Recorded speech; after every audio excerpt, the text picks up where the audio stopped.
মহালয়া মানেই দেবীর আগমনের প্রস্তুতি, তাই মহালয়া থেকেই বাঙালি মেতে ওঠে দুর্গাপুজোর আনন্দে। এই বছর মহালয়া 21শে সেপ্টেম্বর, সেইভাবে দেখলে মাত্র 2 মাস বাকি।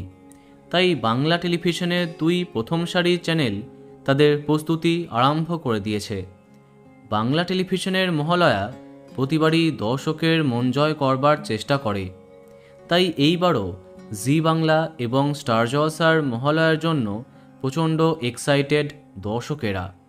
কিন্তু এই বছর 2 চ্যানেলে কে বা কারা দেবীর নানা রূপে থাকছেন, কে হচ্ছেন মহাদেব। ইতিমধ্যেই সামনে এসে গেছে সুরিন্দার ফিল্মের অধীনে গড়ে ওঠা স্টার জলসার মহালয়ার প্রথম ঝলক।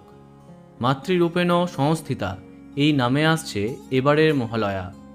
সূত্রের খবর, 2025 অর্থাৎ এই বছর মহালয়াতে স্টার জলসার পর্দায় দেবী দুর্গার বেশে দেখা যাবে টলি কুইন কোয়েল মল্লিককে। হ্যাঁ, জানা গেছে ইতিমধ্যে আবার দুর্গা হবার জন্য প্রস্তুতি নিচ্ছেন তিনি। তার সাথে জলসার অন্যান্য নায়িকাদের দেখা যাবে। কোয়েলকে দুর্গার বেশে দেখা যাবে, কিন্তু অন্যদিকে মহাদেব কে হচ্ছেন?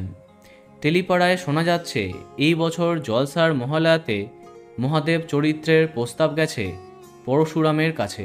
অর্থাৎ এই চরিত্রে দেখা যাবার কথা অভিনেতা ইন্দ্রজিৎ বসুকে। দেখা যাক শেষ অবধি কী হয়। তো বন্ধুরা, কে কে এক্সাইটেড কমেন্টে জানাতে পারো।